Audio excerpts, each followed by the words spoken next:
Howdy doody to your fruity, everybody. Welcome to Mean Age Daydream here on the Lions of Liberty Network with me, your bald and beautiful host, Brian McWilliams. Thank you for joining me, as always, on our adventure into the collapse of America.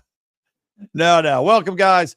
Thanks for coming to the show. As always, I want to remind you to hit subscribe, to tell a friend, to write a review if you would be so kind. We do love reviews. They do help the algorithm. And, of course, to buy my card game, Woke Word Wars, available on Amazon. It's a great Father's Day gift, in addition to just being a heap of fun.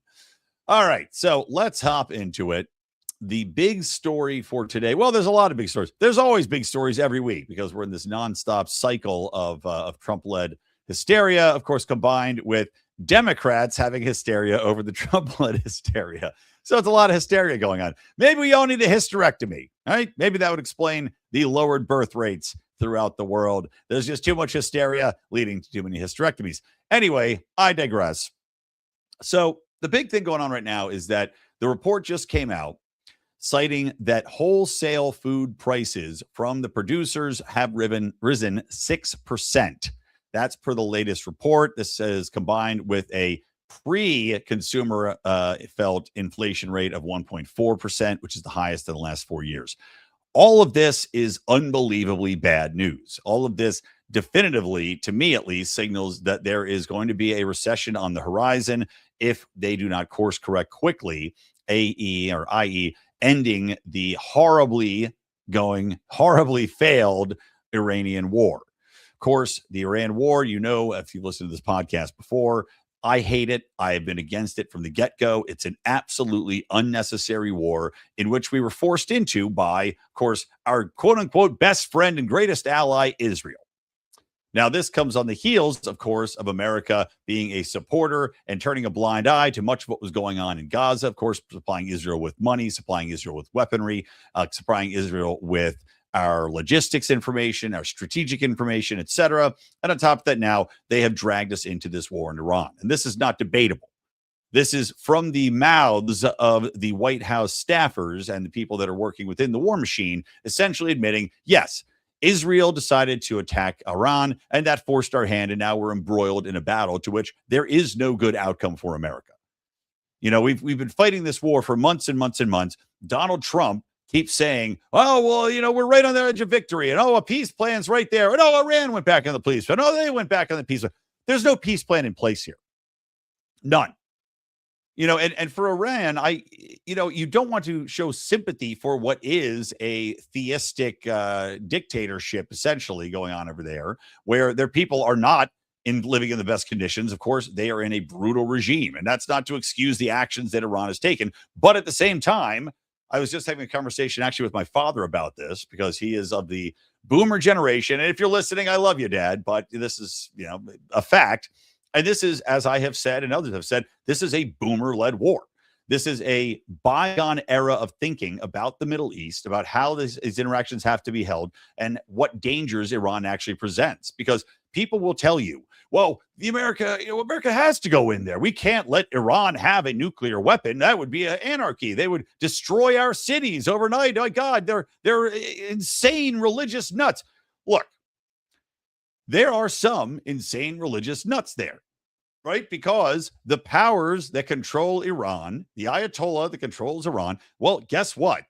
They have a distinct benefit from having a religious sect, a religious fervor behind them to prop up the regime. It benefits them to have nutbags that will go out there and punish the infidels and punish the Christians and punish anybody who dares to question the leadership of Iran. And that then scares the population into submission. You pair this with the brutalist way in which they treat people that oppose the authoritarian regime. You know, you've heard the stories about women who have taken off their hijabs and women who have protested being put to death, all these protesters being put to death. Well, yes, that is a combination for a system of power to stay into place unless there is a distinct uprising within the population. And the problem is that the neocons that are still in power, that hold so much sway, still believe that somehow the failed premise of America coming in taking place in bombing runs, supporting Israel in this, taking out their infrastructure, bombing and murdering their friends and their family members, who half of which may be for the current regime, half of which are against. But I'll tell you what, using the quote unquote insurgent math that, and I'm blank on the name of the general, and I always say General MacArthur, which is not the guy. McDouglas? Yeah, I think it might have been Douglas. Anyway, the insurgent math equation, which is, yes, look, you may kill an insurgent, but now you're creating more insurgents. You're creating more people that are going to have a religious fervor by killing them, because now instead of just the one person, you now have family members that want to join up and now have hate for America and hate for Israel and will never say quit because you've murdered their families. The idea that we're going to come in there and support bombing runs in Iran, that's not going to make that, again, changes nothing. It's not going to displace the leadership there. It's actually solidifying the base behind the current regime because the people are dying. And they'd rather have the regime say, well, let's take out the people that are bombing us. Otherwise, what's the best case scenario here? You get regime change, and then what happens? You end up with an Iraq, you end up with a Syria, you end up with a Libya. This has never worked. I mean, just look at the last regime change that happened in Iran, where the United States basically led the coup to displace the Shah. And then what did we get? The current regime. And the pure basis of this war being we can't let Iran get a nuclear weapon is also based in a complete fallacy. Just like I have talked about with Russia, with North Korea, these are nuclear armed countries because they know if they did not have nuclear arms, they'd be wiped from the face of the planet. If you're Iran and you give up your nuclear weapons completely and you say, okay, take them, do you really think that's going to be the end of this? Do you think Israel and Netanyahu, who hate Iran, that they're just going to go, okay, well, you know what, problem solved, no worries, they got rid of their nukes? No, they're never going to say okay. Iran knows that this will lead to the downfall of, number one, the people in power, if they do this, and number two, that these people will not stop. They're going to come in there, they're going to take it over, they're going to bomb it, they're going to change it. There's no winning scenario here. So, of course, they want to maintain the threat of nuclear weapons. But even if they did get a functional, intercontinental ballistic missile that could deliver a warhead to the United States, or they had the capability of somehow shipping in a nuclear bomb that would, say, be placed in the middle of Los Angeles, why would they do that? They wouldn't.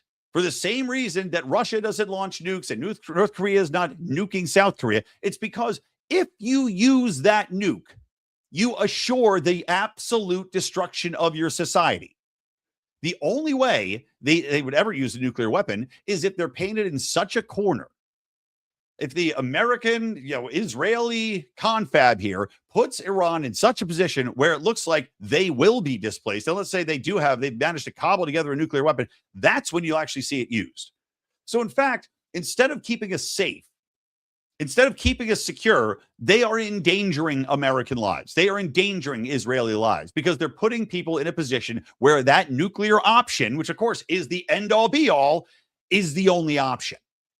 If you back off and you say, all right, you run your country, which by the way, to me, I could give two flying shits about Iran. I could give two flying shits about Israel, frankly.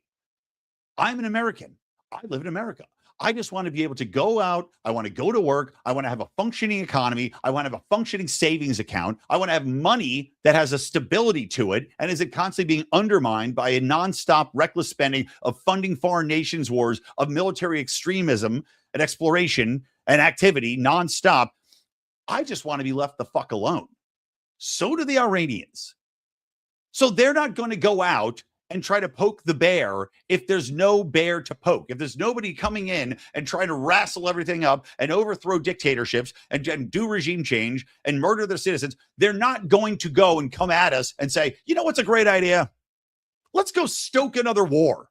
Let's go put ourselves in a position where we're going to undermine our own safety and security and undermine the possibility of our power base being disrupted. Where's the logic? Where is the basic logic in any of this? And the answer is there is none. We're being towed along as Israel's lapdog, and you've got the neocons and you've got the boomers that are going along with it because they're thinking in a different way. They're of a different era that has no logical impact on our current state other than to undermine our spending capabilities. It's ridiculous. So that, of course, is tied right in to this massive leap in wholesale prices. How and why? Well, you probably already know, but I'll lay it out anyway. When you've got it's military adventurism, you're spending money recklessly. You're spending billions and billions and billions and billions of dollars daily on armament. You've got Donald Trump talking to Ford and GM about turning some of their plants into weapons manufacturers, or at least components for weapons, because we have, frankly, run out of missiles.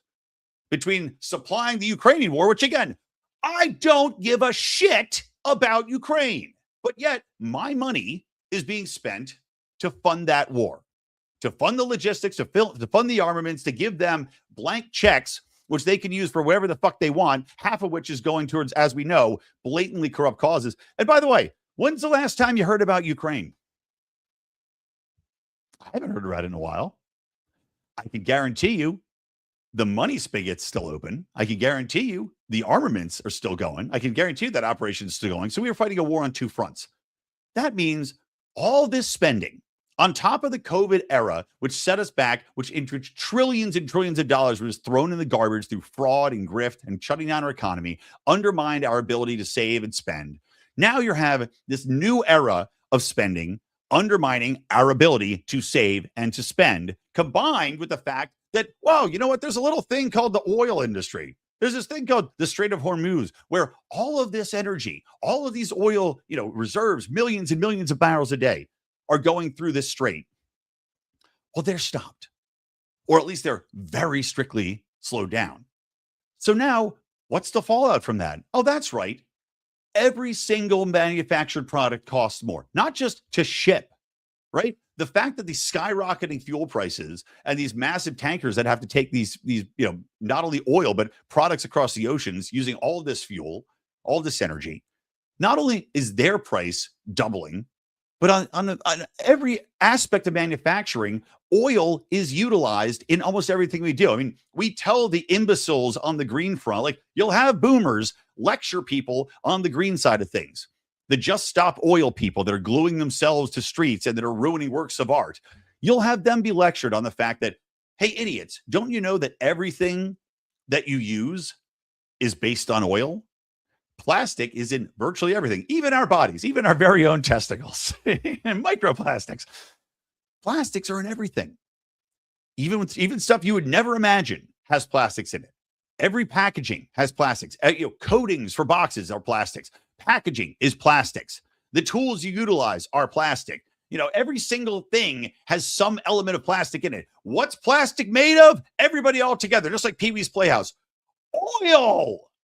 It's made from oil. So what do you think the down cycle is? What do you think the downstream result of screwing up oil production for the entire world is going to be? It's going to be an obvious increase in prices, a massive spike. And that's what we are seeing. So on top of the litany of abuses we have been exposed to, again, stemming from COVID, but it goes on before COVID. Our government's been reckless in spending, as says every other government. The worldwide debt is so astronomical. This is why my worry that these people are pushing for a World War III, because they want a reset of the national debt on every country. And if you get into a world war, you get that reset. But the spending in COVID, combined with our constant spending now, has made it the inflationary rate. I think it's got to be up towards 30% over the last 5 years. I mean, think about that. American wages can't keep up with that. No one's wages can keep up with a 30% increase. And then on top of that, you got all the spending on welfare programs. I did my whole episode last week, which I encourage you guys to go and listen to, about this entire, massive plethora of welfare and social services spending. All the fraud that's intrinsic in that, by the way, is just staggering, and that's being exposed, thank God. But you combine all this welfare spending, which of course is giving people free money to buy products which they frankly don't need, shouldn't be able to afford. And you see these people being outraged because they can't buy Cheetos. Yet what happens when the price of Cheetos goes down? Oh, it's because all these people can't buy them anymore. Same with housing. Government gives all these people free housing for illegal immigrants, free housing, free cell phones, free everything. What do you think is going to happen there too? Is that going to have an inflationary impact because of the supply and demand aspect? Yes, of course it is. Product prices are going to go up because you've got people buying them that normally would not be able to buy them or afford them. I mean, so you consider the fact that we've got this 30% inflation stemming from COVID and going towards now, if you add in this most recent spike, combined with the supply and demand issues of the welfare state that we've created. And you've got a scenario in which everyday Americans simply cannot make ends meet.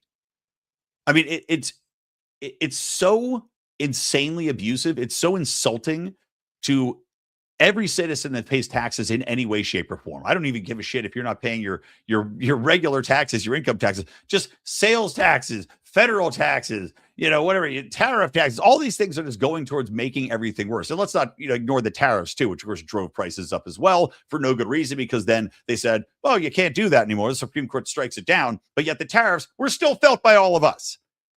So let's add in another 10% because of tariffs.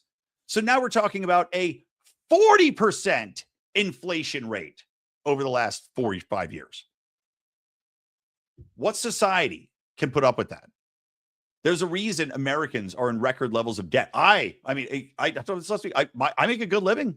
My family makes a good living. My wife makes a lot more than me, which is good. But I mean, I've got debt that I'm not going out and spending, buying new cars and buying new TVs and buying new computers. I'm just living my life. And I look at my credit card bills, which I don't think I'm spending very much. And I'm just seeing them rack up. So I've got thousands of dollars in debt where I go, how the fuck am I going to pay this off? When am I going to be able to pay this down? Between the cost of my house, which because of the government in California, my homeowner's insurance is skyrocketed because these imbeciles capped what you can charge. So just similar to our healthcare system, they capped what these insurers can charge. So half the insurers said, we can't do business in the state because we can't insure these houses for what you want because they're deep in these fire zones. My house is not. But because there's less supply now, I have had my home insurance rates like almost triple over the last 4 or 5 years. Same thing with auto insurance. And a lot of this is also tied into illegals. When you've got illegals driving on the road who have not insured their cars by law, but they're illegal. So what the fuck do they care? They're driving around. They get in an accident. Guess what? They don't have any insurance.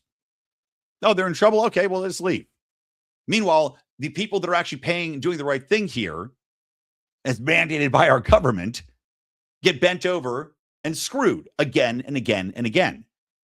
The entire system is just collapsing in on itself right now. And yet, we don't see anything from the government saying, let's stop the spending. Let's address this. Maybe a couple people, Rand Paul, maybe Mike Lee, Thomas Massey, obviously. Thomas Massey, of course, is now in quick tangent. Thomas Massey, of course, is now embroiled in a scandal where a woman is accusing him of abuse. A woman who, just like Kavanaugh, this is what I tweeted out on my X account, or X'd out. I don't know what the fuck. I still call them tweets, right? Here's what I posted on my X account, was that this accuser is basically, again, being propped up by AIPAC, being propped up by maybe some aspect of the MAGA Trump movement, the true MAGA Trumpers who will believe anything he says. And because Trump says that Thomas Massey is the worst threat to making America great again, even though Thomas Massey is the one person standing up and trying to rein this in and get sanity back in place in America. But AIPAC has found this crazy lady to accuse him of abuse and say that, oh, well, we dated and he abused me. This is Kavanaugh 2.0. And anybody that can't see this is a fucking moron. Because this woman also had, of course, just like the Kavanaugh accuser, very questionable, a lot of history of, saying things that are untrue. Now, look, I'm not saying for a fact that this woman is a fraud. I'm saying that 99.999% of my brain and body tells me this woman is a fraud. And she is clearly being pushed forward by AIPAC, which has spent $10 million on Thomas Massey's primary challenger. AIPAC, which of course is not a registered foreign agent, $10 million to run a challenger to Thomas Massey, Ed Gein, I think his name is, who is too much of a fucking coward to even go and debate Thomas Massey because he's a fraud and he's a plant.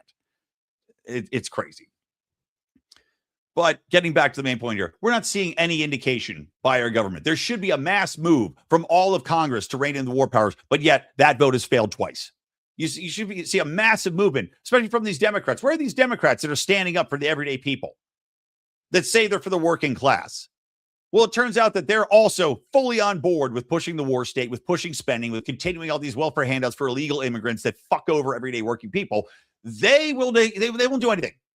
The Republicans happily traipsing along into oblivion as everyday Americans are facing, as I said, 40% inflation. And our economy is slowing down. Our economy is crapping the bed. The stock market doesn't seem to be affected because, again, free money from the government, right? What's the worry there? But we are in a death spiral right now. And this fucking war in Iran, this bullshit going on in Ukraine needs to stop immediately. Donald Trump needs to swallow his ego. His ego. Go Eagles. Go Birds. He needs to swallow his ego and just pull out of this. But who knows what Israel's got? I don't want to get into the whole conspiracy of the Samson option, right? Where Israel, because they've got nukes no, they don't have nukes, but we all know they have nukes. The supposed Samson option, where if we don't continue to support them, then they will set off nukes in our cities. I'm not saying that that's going to happen. I'm saying that would it shock me if they threaten that? In no way, shape, or form. Of course, I would believe that they would threaten that. And we're in a horrible situation here. And it's until the war state stops, it's not going to get any better. Flat out, it's absolutely not going to get any better. All right. Let's move on to our next topic here, which is the Virginia Democrats and of course, the Democrat Party as a whole, the most hypocritical, full of shit, scumbaggy people on the face of the earth, because they, of course, pushed gerrymandering. The Supreme Court struck it down. And then in Virginia specifically, they had a plan which was supposedly not racially gerrymandered, but they went gerrymandered Virginia. And they broke their own constitution, right? Because constitutionally in Virginia, just like California, which through a horseshit vote, we had overcome and basically put a delay on the Independent Redistricting Commission, which oversaw districts of California. Democrats, through lies, through chicanery, through, as I mentioned on Politics last Friday, through ballots sent out that did not have information in them, and through a very, very confusingly worded question on a ballot, managed to get this nonsense redistricting pushed through to try to gerrymander up more districts for California Democrats. Well, Virginia basically violated their own constitution. And the Virginia Supreme Court said, look, you broke the rules. You're not allowed to do this. The order in which you did it was unconstitutional. So no, you can't use this map in the 2026 midterms.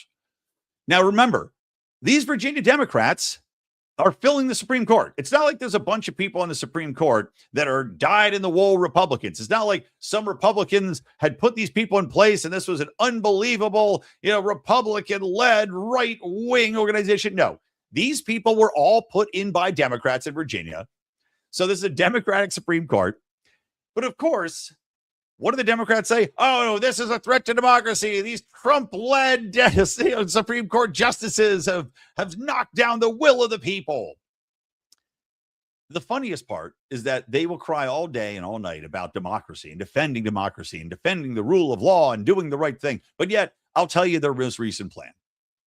The most recent plan is that they want to vote in the Virginia legislature to put an age limit on the Supreme Court. And they want to do it immediately. Why? Oh, that's right. Because the age of the Supreme Court, every single one of them is over the age of 65 or something like that. So they want to put in a limit 1 year below all of the members of the Virginia Supreme Court, essentially eliminating all of them in one fell swoop so they can put in custom tailored assholes who they will pre-screen and make sure that they agree with the current Democrats that the redistricting can go forward. If you're going to tell me that there is something more absolutely underhanded, more blatantly, hypocritical to the oath to protect democracy and the rule of law and norms, well, eliminating your entire Supreme Court because they had a decision, Democrats on your own Supreme Court, because they had a decision, a constitutionally sound, a logically sound decision to reject your unconstitutional proposal and replace them with sycophants. Well, you, sir, are a monster. And that's what these people are. They are power-hungry animals. Thank God.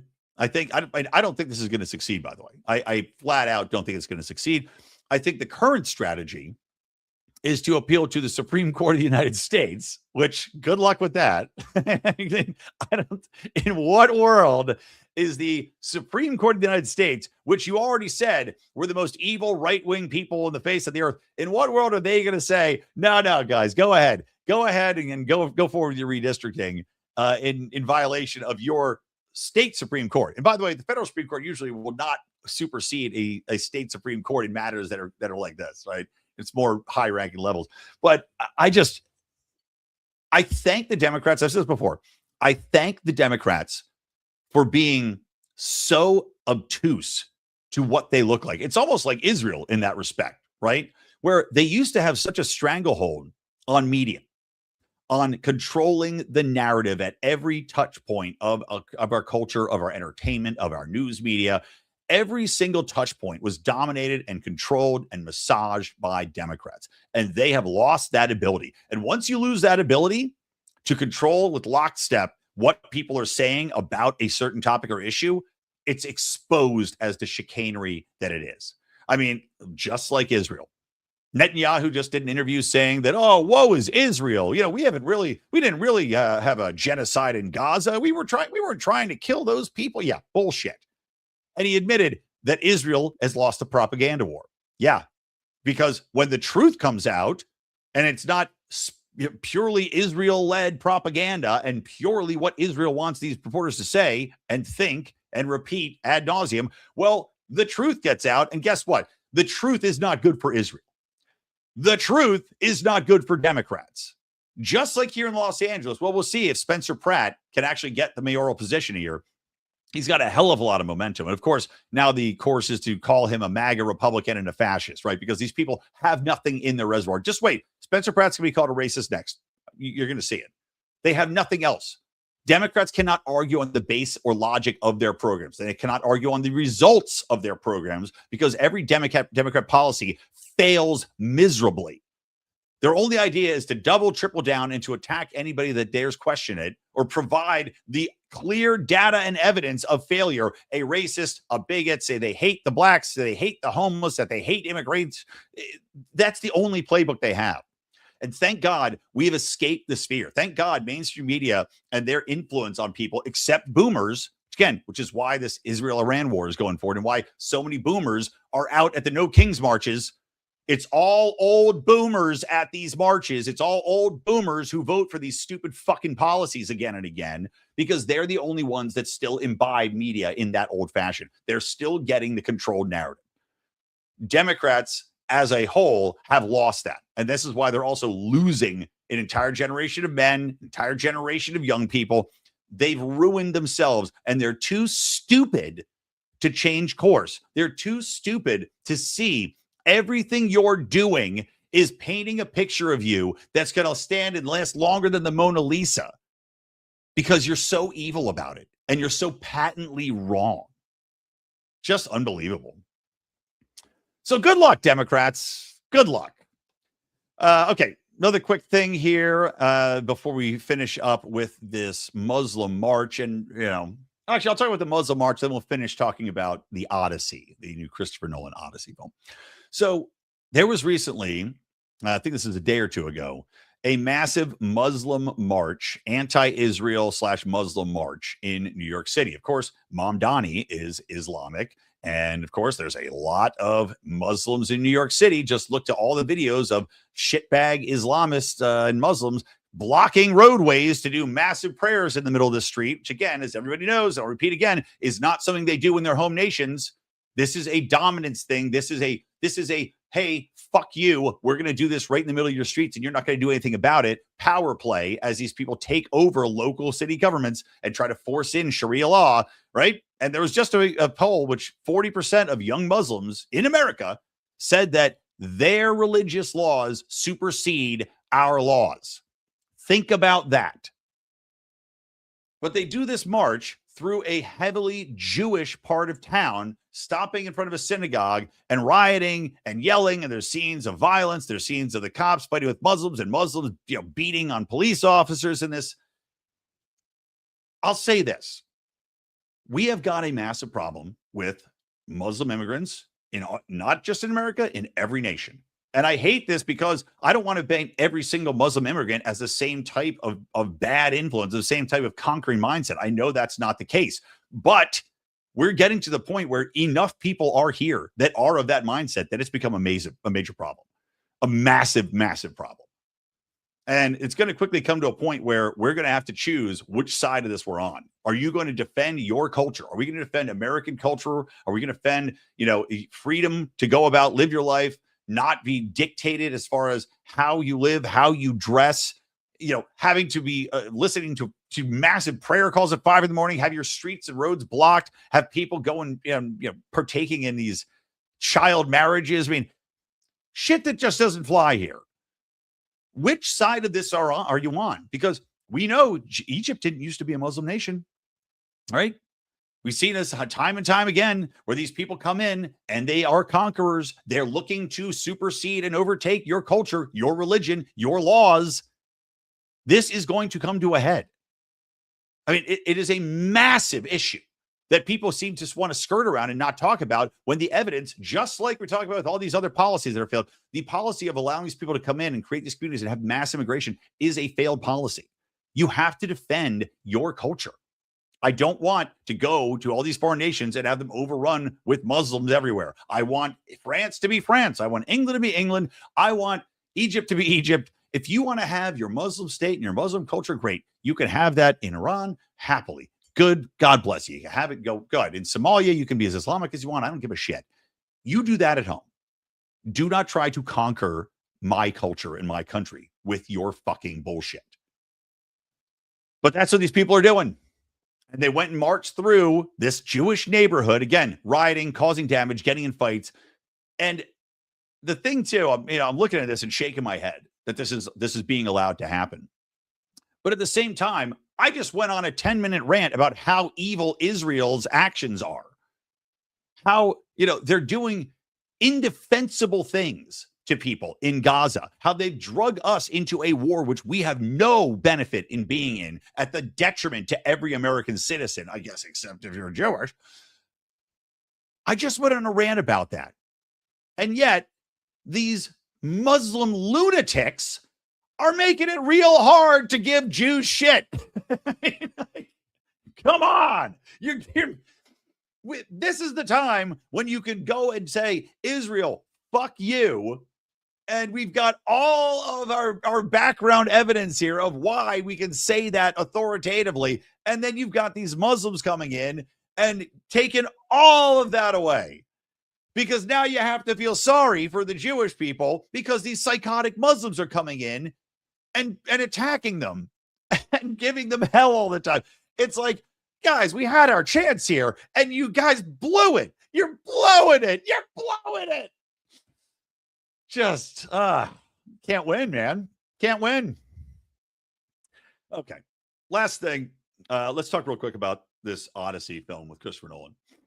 There's been a lot of people angry about it. I myself am not happy about the casting. I think the casting's idiotic. You've got Elliot Page, aka Ellen Page, if we're quote unquote dead naming her. Ellen Page, Elliot Page, of course, transgender, female to male, 5 foot tall, little goofball, is cast as Achilles.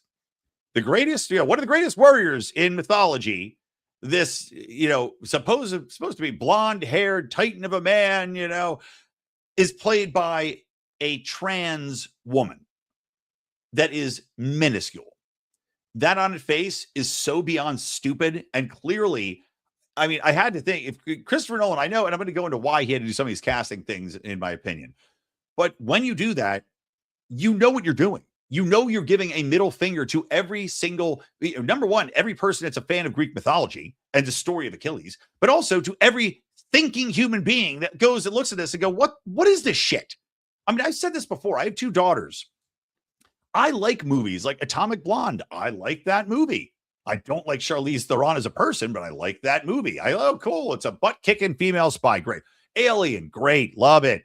Run Lola Run. Fun. Great movie. I have no problem with some aspect of female action stars, but every movie now is pushing these little women beating the living hell out of giant SEAL Team 6 men, and it's absurd.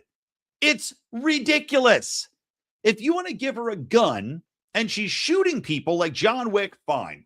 Don't tell me this little chick is going to go around and beat the living crap out of 50 giant men. It's stupid on its face. And that's why this is also idiotic. This entire casting is just, like I said, it's a middle finger to people that are logical thinkers that and honestly understand and know the stories that these are based off, which is almost everybody, because so much has been pulled from Greek mythology in our storytelling.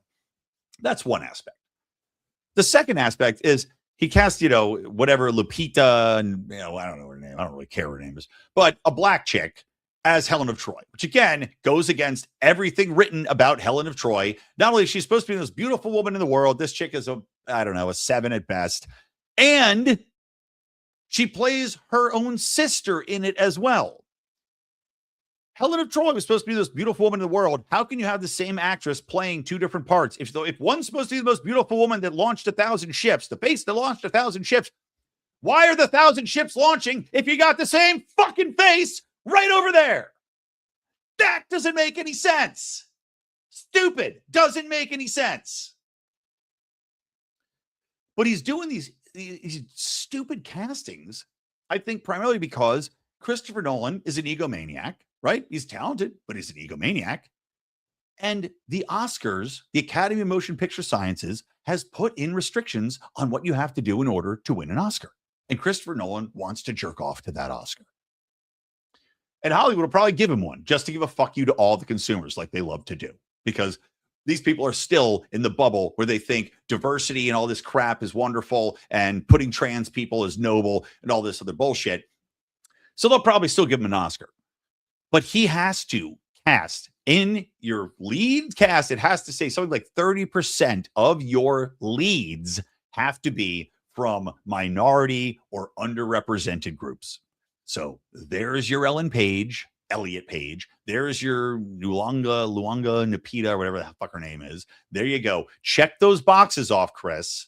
Even though it makes no sense, even though it's an insult to everybody that's going to watch this. And by the way, this film is going to be one of the greatest Hollywood box office flops in history, because this movie it's got a big cast. That cast is expensive. It's got a massive, this is the mythology that's involved here demands that the budget is going to be astronomical, right? It's an Odyssey. Odysseys don't come cheap, baby. So it's going to be a movie that's going to cost $500 million, $600 million to make. It's not going to pull in that at the box office. It's already dead on arrival. I'm not going to go see this piece of shit. I don't even want to watch it on streaming. I don't have any interest. Oh, and he also cast Travis Scott, the rapper. Why not? I'm not going to see this piece of crap. I have no interest in it. And I know a lot of other people have no interest in seeing this thing. It's going to be a bomb.